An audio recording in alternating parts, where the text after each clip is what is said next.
All right, class. So today we're going to move on and start talking about more reactions of alcohols, and we're going to start focusing on the oxidation of alcohols.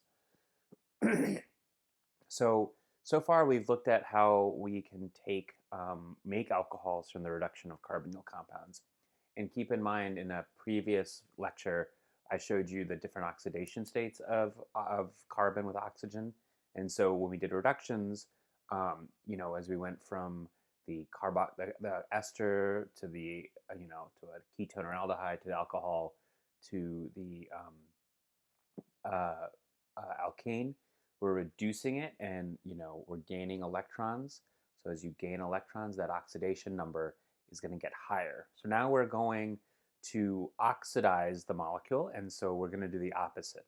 And in order to do the opposite, in order to do this process, we need certain reagents. So let's start with what types of alcohols we can oxidize. So we can take a primary alcohol and we can oxidize that primary alcohol to an aldehyde. Notice that when you're doing the oxidation, what's happening here is you're replacing one of the carbon-hydrogen bonds with a carbon-oxygen bond. So as you go from the alcohol and you do an oxidation to replace this carbon-hydrogen bond, the first carbon-oxygen bond you make is to make the carbonyl. So you go from the alcohol to the carbonyl. Now, if you have an aldehyde here, this carbon attached to the oxygen still has a hydrogen here. So we can replace that hydrogen with another oxygen in the form of an OH to make the carboxylic acid. When you have a secondary alcohol, there's only this one hydrogen here to replace with the carbon-oxygen bond. So you can oxidize the secondary alcohol to the ketone. A tertiary alcohol has no hydrogens here on the carbon attached to the oxygen, so there's no oxidation that can take place. There are a number of oxidizing agents that we can use. They kind of fall in one of two categories, strong and mild or weak oxidizing agents. The most common oxidizing agent, which is a strong oxidizing agent, is chromic acid. And chromic acid is either in the form of chromium dioxide or sodium dichromate in aqueous acid. Both of these reagents, when you put them in water, when you put them in acidic aqueous acid, they make this molecule here, which is chromic acid. This is also known as Jones reagent. This is probably the most common oxidizing reagent out there.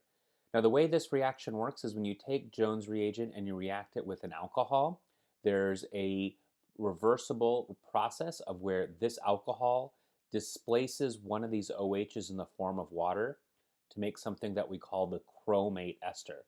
So this, essentially what's happening here is that this oxygen attacks this chromium. One of these oxygens gets protonated and leaves as water to make the chromate ester. Now, in all these oxygens, what you're trying to do is you're trying to get rid of this proton. Well, the way that usually works, or the way we envision a lot of these oxidations working, is you have to eliminate this proton. But in order to eliminate this proton, so if I eliminate this proton, I make a double bond here, I need a leaving group. When you make the chromate ester, this is now a good leaving group. So I take this chromate ester is going to further react with water to do an E2 elimination. So the water is going to do a proton transfer and break this carbon-hydrogen bond, make the double bond between the carbon and the oxygen, and kick out this chromium. And notice the oxidation state of the chromium has also changed. Okay. So chromic acid will oxidize the primary alcohol all the way to the carboxylic acid. So the way this works is the chromic acid oxidizes to the aldehyde. This aldehyde keeps reacting in this mechanism. So the aldehyde would actually react with another molecule of Jones reagent to go all the way to the carboxylic acid. Well, to be fair, the way this actually works is when you have the aldehyde under this acidic media, what happens here is that under the acidic media, there's an equilibrium that's struck between that molecule and something that we'll go over later on in the semester called the hydrate. And it's this hydrate which then goes through the Jones oxidation. So then what happens here is you oxidize, you get rid of this carbon-hydrogen bond, make a double bond here, right? And then you make the carboxylic acid. Now, sometimes we want to stop at the aldehyde. So if I want to stop at the aldehyde, I have to use a different oxidizing reagent. The reason why the aldehyde goes all the way to the carboxylic acid is because in aqueous acid, you have an equilibrium between this and the hydrate. So if we get rid of the aqueous acid, if we get rid of the water, we could theoretically stop at the aldehyde, and that's what we see. So if we use an oxidizing reagent called PCC, which stands for pyridinium chlorochromate, which is this right here, this is an organic soluble form of chromic acid. And what this does is it's the same mechanism as before, but because there's no water or acid, you don't make the hydrate and the reaction stops at the aldehyde. So primary alcohols can be oxidized to the aldehyde. Secondary alcohols, regardless of the reagent, either the chromic acid, the sodium dichromate, or the chromium trioxide, or the PCC, they can only be oxidized to the ketone. They can't be oxidized to the carboxylic acid. Now, chromium is really toxic. It's pretty horrible for the environment. So there's a whole slew of oxidizing conditions that have been developed as alternatives. Well, the first one we're going to go over is something that we call the Swern oxidation. So the Swern oxidation is where you take dimethyl sulfoxide and oxalochloride to do the oxidation. So what happens here is your dimethyl sulfoxide, this is DMSO, that's going to do a nucleophilic attack on your oxalochloride. This is oxalochloride. When that makes this oxalochloride, this is a tetrahedral intermediate. That's going to break down where this oxygen is going to kick down and kick out. So you lose the chlorine. There's a loss of a leaving group here. And then what happens here is this chlorine comes back in and attacks this sulfur to kick these electrons back here. You make CO2, and then these electrons kick down to make carbon monoxide and to kick out Cl minus. So you make this salt here, and the driving force here is the loss of CO2 and carbon monoxide. So this is a really interesting reaction here. The chlorine attacks. It's a nucleophilic attack and a loss of a leaving group. The negatively charged chlorine attacks the sulfur. It kicks these electrons here. This is going to become CO2. These are going to kick up here. This is going to become carbon monoxide, and then this kicks out the Cl there. This is the actual active oxidant. Very similar to the chromic acid, what's going to happen with the alcohol once you have the active oxidant is that the oxygen is going to do a nucleophilic attack on that sulfur, and then you have a loss of a leaving group. This is very similar to an SN2 reaction, right? But now it's similar, but it's different because this isn't a tetrahedral center. So the oxygen attacks that sulfur, kicking out the chlorine. Once you have this reaction also requires base, so you use triethylamine. This triethylamine does a proton transfer, so the base removes this proton on the oxonium, pushes the electrons on the oxygen to make this molecule right here. Now, what happens here is that another molecule of the triethylamine will come and remove a proton here to make this, so this is called a zwitterion. So this is another proton transfer. Turns out this proton is fairly acidic.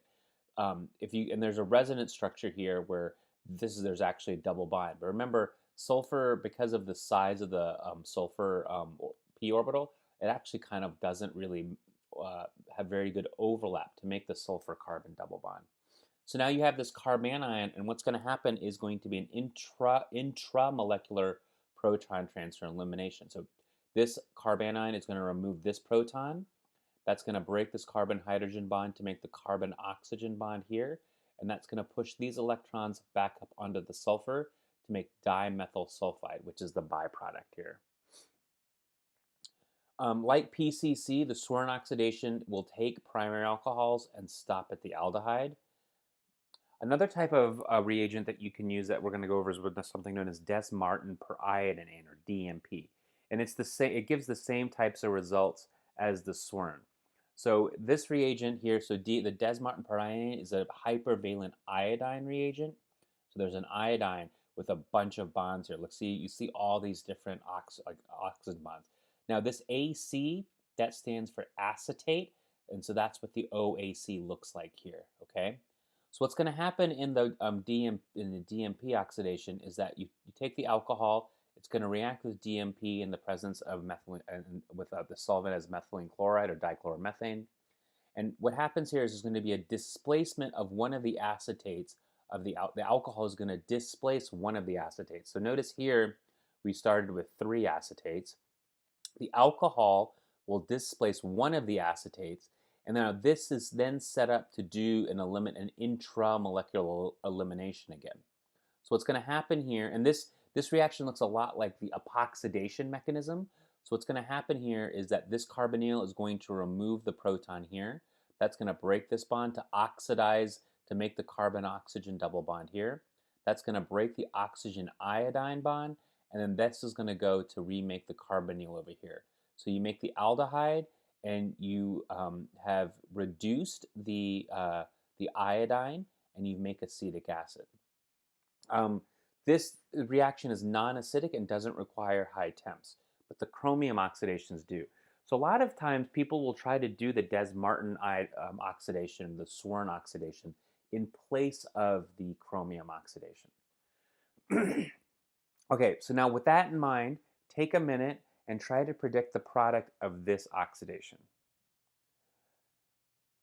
So pause the video, so pause the video now. Okay, welcome back. So hopefully when you did this, what you realize is this is a form of, anytime you see chromium, that's basically this is chromic acid.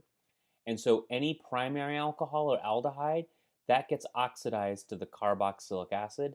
Any secondary alcohol gets oxidized to the ketone. So those are oxidations of alcohols using either Jones reagent, Des-Martin periodine, or the Swern oxidation. Let me know if you have any questions. Thanks, and have a great day.